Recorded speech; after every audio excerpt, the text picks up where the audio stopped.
distribusinya selektif.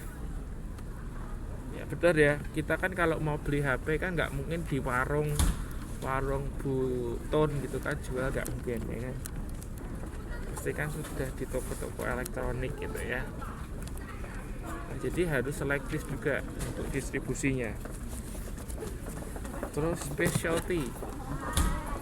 Nah ini biasa kalau produk-produk specialty itu yang branded, yang biasanya kalau yang branded itu mahal ya. Nah ini contohnya kayak jam Rolex ya. Jam Rolex Anda tahu sendiri kan, satu biji itu harganya minimal 50 jutaan, yang paling murah ya. Jam tangan yang paling murah jam Rolex itu jam tangan Rolex itu 50 jutaan. Nah itu termasuk barang yang specialty, spesial kan, spesial. Nah itu distribusinya eksklusif, jadi nggak sembarangan ya. Kalaupun di mall itu pasti mall yang mewah ya, nggak mungkin mall yang kelas menengah itu mereka nggak akan mau ya, karena akan bagi perusahaan sendiri akan merusak citranya kan. Mosok jam tangan Rolex dijual di Glodok kan nggak mungkin ya kan. Jadi kalau di mall yang mahal ya. Nah itu specialty. Lalu jenis yang ketiga adalah unsold ya. Unsold itu sebetulnya sold itu verb 3 atau bentuk 3 dari seek, SEEK ya. SEEK itu mencari. Jadi unsold itu artinya tidak dicari. Nah kira-kira apa nih produk yang tidak dicari? Tidak dicari tapi kok dijual ya. Nah apa? Kira-kira apa contohnya? Kan tidak ya, sold itu dicari. Jadi unsold tidak dicari. Anda bisa nggak membayangkan produk yang tidak dicari tapi dijual?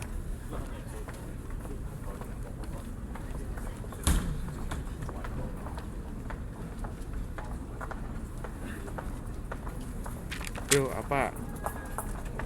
Produk unsold.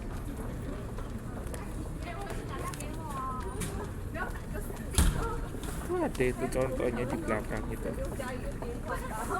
kloset musik itu kan orang juga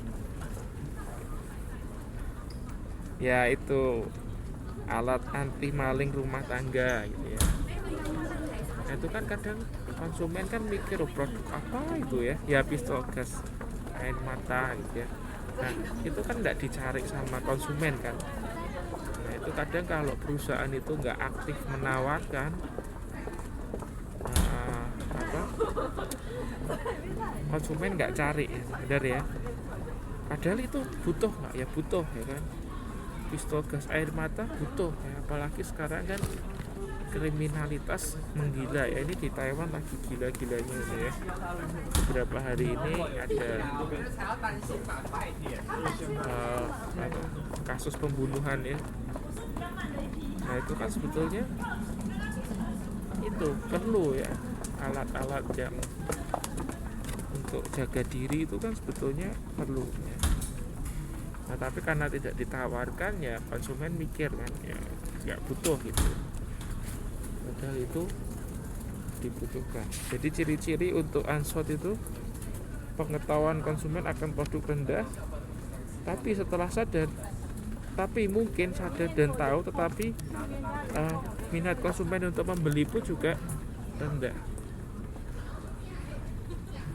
Nah ini saya kasih contoh biasanya asuransi ya. Asuransi itu juga termasuk di unsold produk.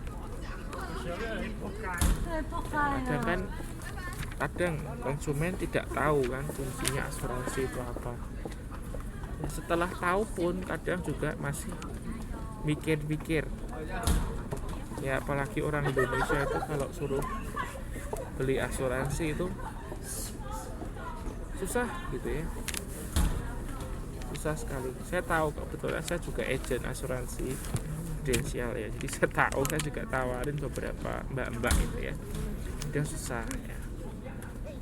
Padahal di negara-negara maju, ya nggak usah negara maju lah, di Taiwan aja nggak usah jauh-jauh, kita semua warga negara yang bukan warga negaranya pun kita diwajibkan punya Jianpao.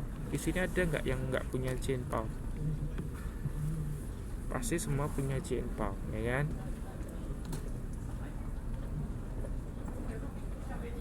Nah, karena apa, ya kan?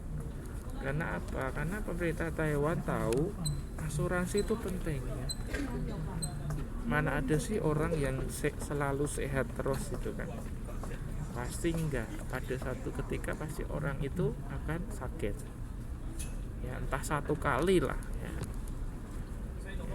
Pasti sakit. Nah, kalau kita lihat ya, biaya berobat itu enggak semakin hari semakin murah.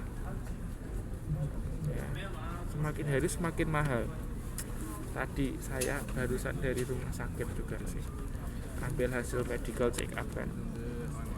Soalnya saya mau apply visa. Tuh loh, orang tuh mau bayar apa? Bayar kaset berobat itu ngantrinya sampai banyak sekali, panjang sekali ngantri, mau ngantri. Nah, ini bisa kita lihat bahwa ya orang itu pasti sakit gitu ya. Pasti orang sakit. Dan biaya berobat itu nggak murah. Nah, kalau kita punya asuransi kan enak, ya kan? Kalau kita punya Jianpao enak, bayarnya nggak mahal. Ya meskipun orang nggak pernah pengen sakit, tapi kan kalau pas sakit kemudian kita nggak harus keluar uang banyak kan, senang. Kebetulan saya pribadi sih pernah juga mengalami sih. Jadi saya pernah sakit itu 3 hari dirawat di rumah sakit, habis 7 juta ya, 3 hari 7 juta. Jadi kalau kita kerja sebulan 5 juta, kita 3 hari habis masih utang 2 juta ya toh. Nah, untungnya saya sudah ada asuransi ya, alhamdulillah dibayarin ya. Sekarang berobat itu padahal cuma sakit tipes loh ya. Saya sakit tipes 3 hari itu 7 juta. Itu yang pertama itu. Saya 2 kali sakit tipes itu. Terus yang kedua itu lebih murah 5 juta. Nah, ini untuk mbak-mbak dan mas-mas di sini, kalau Anda ada kesempatan untuk menabung di asuransi ya, coba deh Anda pikirkan dari sekarang ya. Nggak harus di tempat saya di Prudensial. Asuransi kan banyak ya, ada IG, ada Manulife gitu ya. Saya pikir mbak-mbak di sini sudah ditawari kan beberapa asuransi. Coba dipikirkan ya, untuk kedepannya lah. Karena kan memang orang nggak pengen ada yang sakit gitu kan. Orang mana ada mau sakit, saya juga nggak mau. Saya bayar asuransi pun sakit juga nggak mau gitu. Tapi seandainya sakit, ada yang bayarin kita. Ini saya pribadi cerita sih bermanfaat ya. Bermanfaat. Coba bayangkan waktu itu saya nggak ikut, nah yang sakit siapa yang mau bayarin saya gitu kan? Ya mungkin keluarga, orang tua mau bayarin, tapi nggak, ya aman aja kan bayarin. Nah, kalau asuransi kan sudah ada yang bayarin kita. Dan kalau di Prudensial tuh enaknya, walaupun kita nggak sakit, uang kita bisa kita ambil. Jadi istilahnya kayak kita nabung, lalu kalau sakit dibayarin gitu loh. Kalau di kayak BCA itu kan enggak, BCA, BRI, BNI itu kan kita nabung. Kalau kita sakit, ya uang kita ambil untuk bayar rumah sakit gitu ya. Nah, kalau di Prudensial itu enggak, kita nabung, kita sakit kita dibayari, uang kita mau ambil bisa. Nah, itu enaknya di situ kalau ikut Prudensial gitu ya.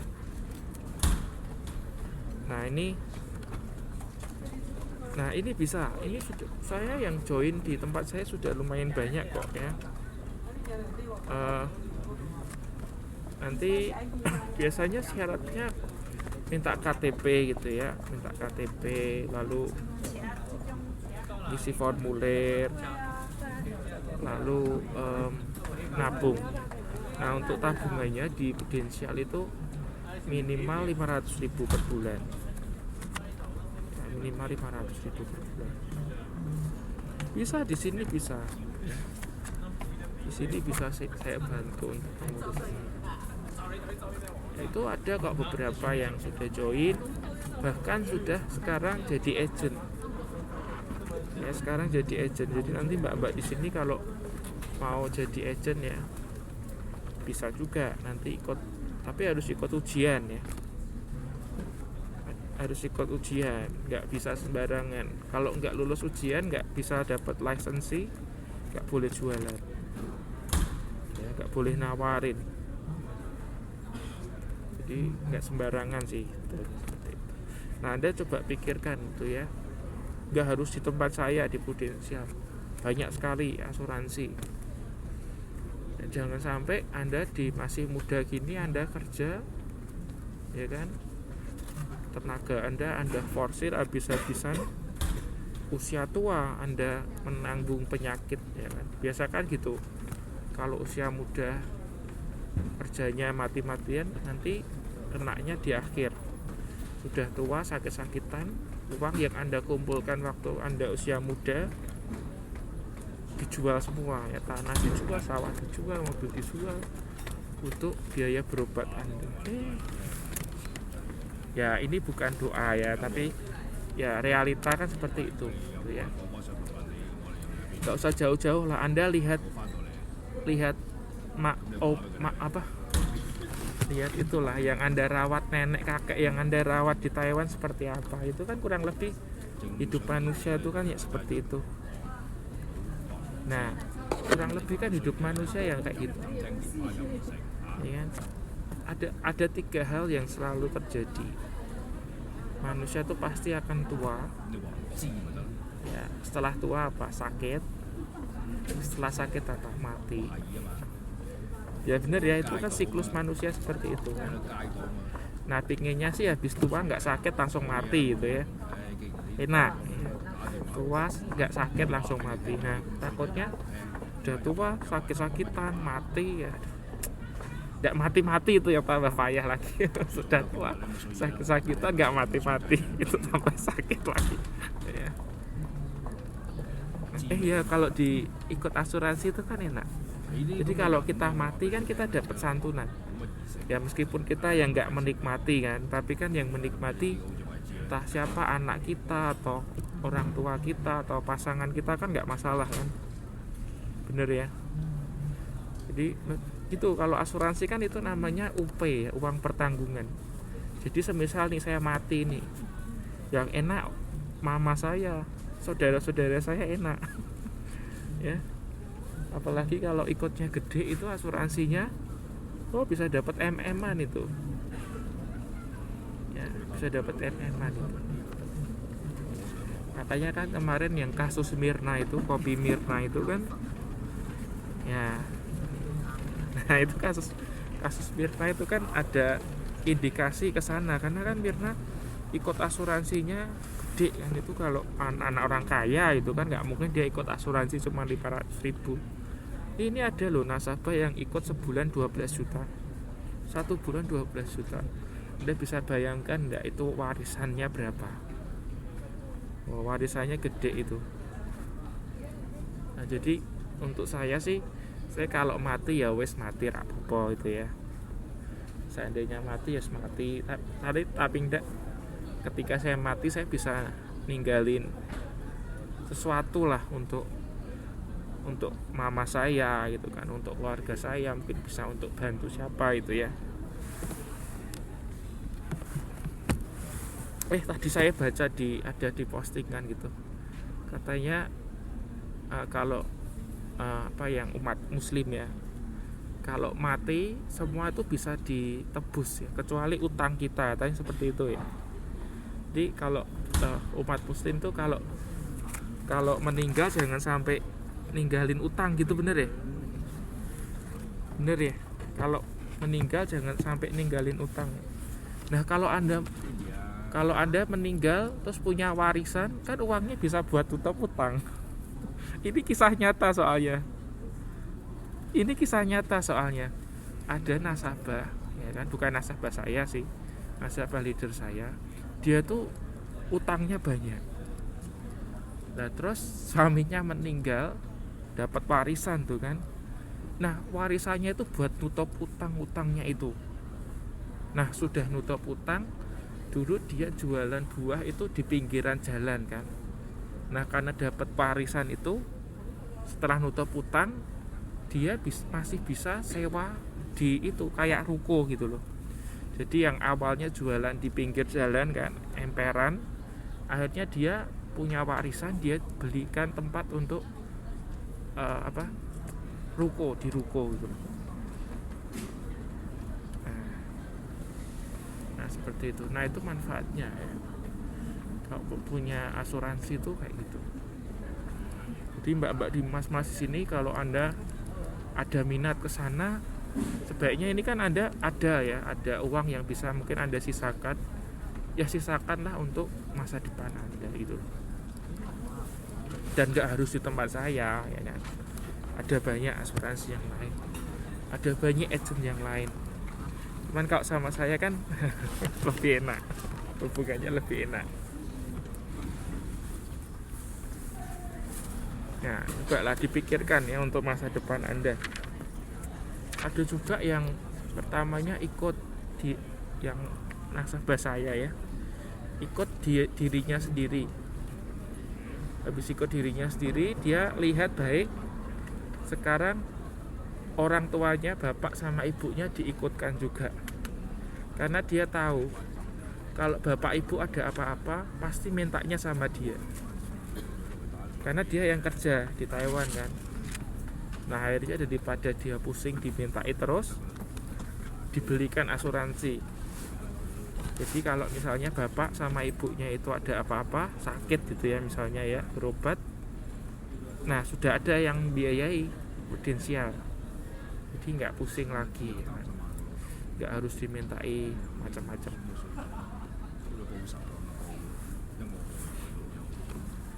Asuransi pendidikan anak bisa, ada juga ya, bisa juga asuransi pendidikan anak. Jadi nanti ini fokusnya untuk pendidikan anak kan. Ada juga produknya. Itu produk baru malahan ya. Nah nanti seandainya ada yang minat mau tanya-tanya aja, nggak masalah ya. Boleh nanti inbox saja ke saya ya. Nanti saya informasikan apa yang dibutuhkan. Tanya nggak ikut ya nggak apa-apa ya. Tanya aja nggak apa-apa. Nggak masalah buat saya. Karena saya mikirnya gini, ini hal yang baik.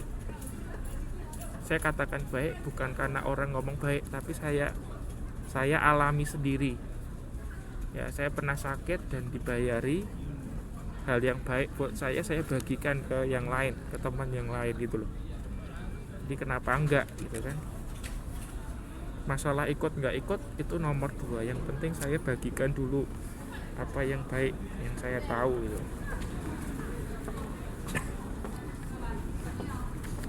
Oke, itu tadi ya. Oh ya, macam-macam produk. Ya, macam-macam produk itu tadi ada convenient. Nah, makanya kan convenient ya. Itu kan makanya kayak 7-Eleven, Family Mart itu kan namanya convenience store kan. Nah, karena kalau kita lihat di 7-Eleven, lihat di Family Mart itu kan jualannya rokok, sabun, sampo gitu-gitu kan. Nah itu kan barang-barang yang convenient kan, kalau beli nggak perlu mikir panjang gitu kan. Nah makanya convenience product atau convenience store itu menjual produk-produk yang seperti itu tadi gitu kan. Ya oke, itu tadi distribusi itu ada 3 macam, eksklusif, selektif, dan intensif. Jadi untuk eksklusif produk apa berarti? Eksklusif untuk produk apa? Eksklusif yang tadi apa? Depannya S. Ya, mewah, spesial ya. S spesial. Mewah itu kan berarti spesial ya, specialty produk. Lalu untuk yang selektif produknya apa? produknya selektif apa? Depannya S juga. Kalau beli mikir dulu karena harganya ya nggak murah-murah banget, jadi betul, shopping. Jadi shopping produk itu masuknya ke selektif. Oke. Lalu yang terakhir intensif. Intensif contoh produknya apa? Intensif produknya apa namanya? Yang tadi. Nah, mudah ditemukan di beberapa tempat. Atau nama Inggrisnya apa? Nama Inggrisnya ya convenient ya, convenient. Convenient itu artinya gampang, nyaman. Sebetulnya kalau kita terjemahkan convenient itu artinya nyaman. Ya, nyaman atau gampang ditemukan. Nah, oke, itu mengenai macam-macam distribusi ya. Terus hal yang penting lainnya itu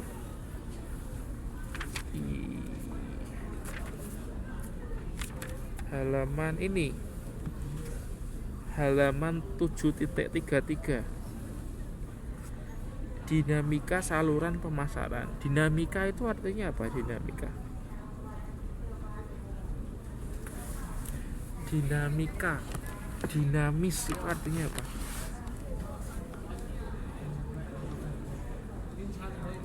Dinamika kehidupan. Nah, dinamika itu apa maksudnya dinamika?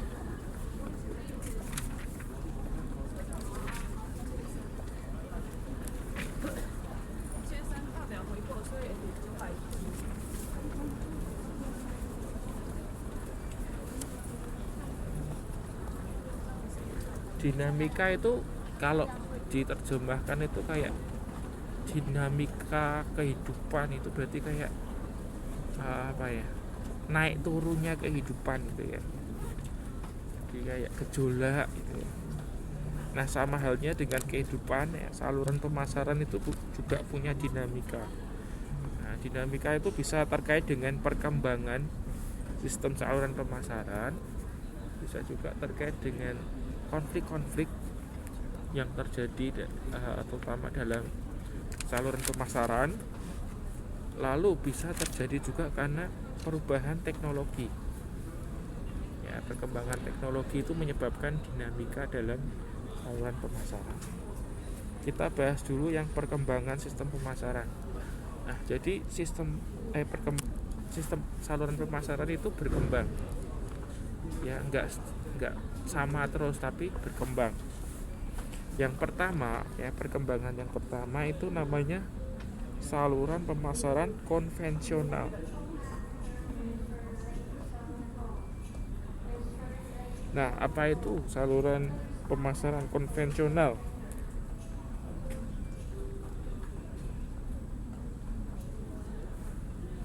Coba Anda baca halaman 7.33 mengenai saluran pemasaran konvensional.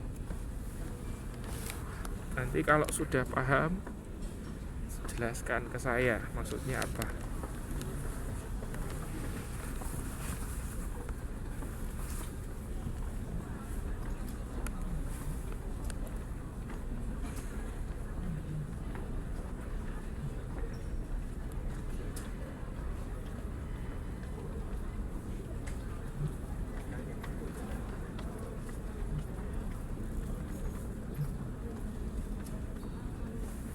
Halo, tes. Halo, Pak Eni. Halo, suaranya putus-putus.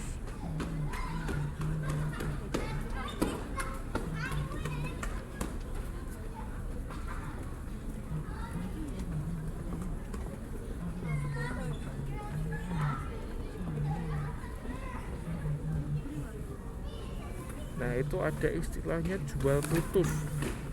Jadi dalam saluran pemasaran konvensional itu sifatnya jual putus. Ada yang tahu nggak jual putus itu kayak apa? Biasanya orang-orang yang dagang itu tahu ya. jual putus.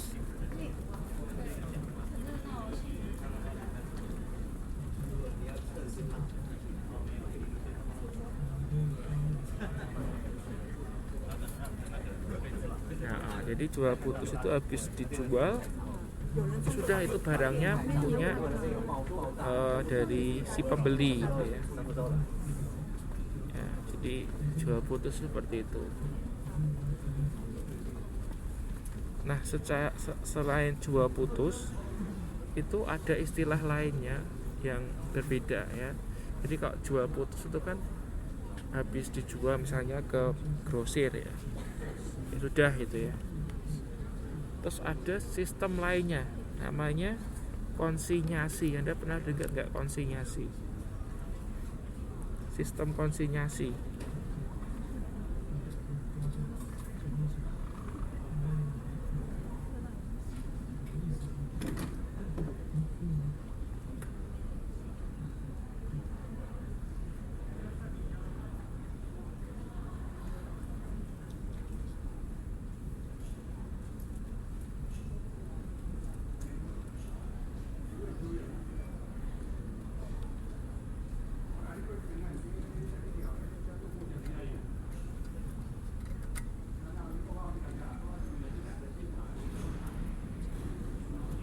Ya betul, menitipkan barang.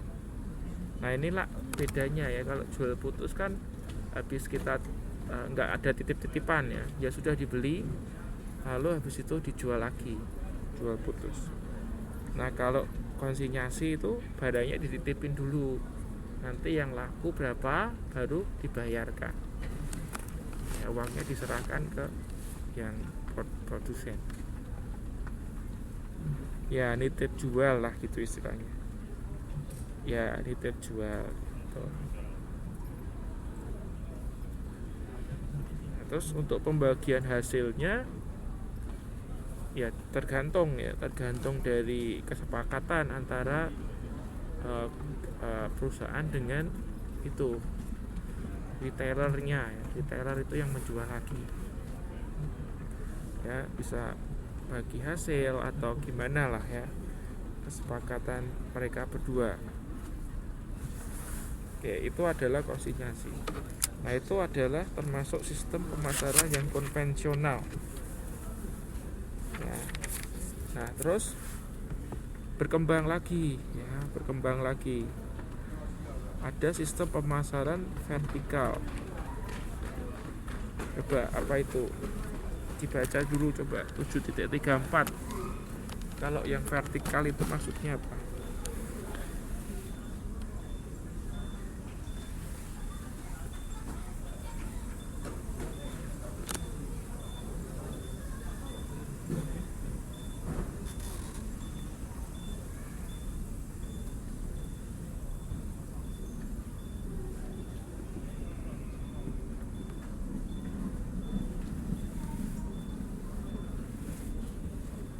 Ya, gimana Mas?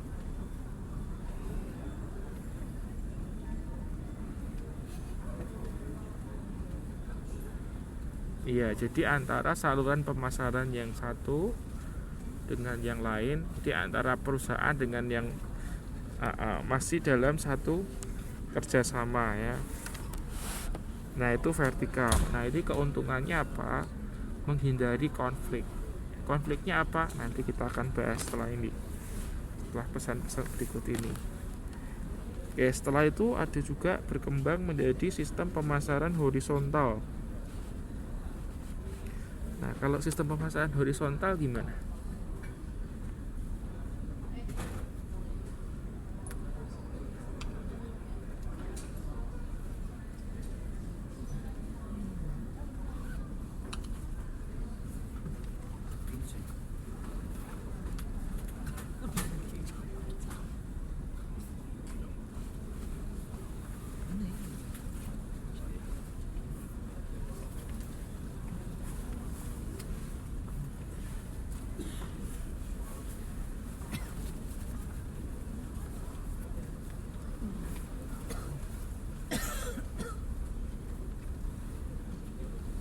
Jadi kalau vertikal itu ada kerjasama antara dua atau lebih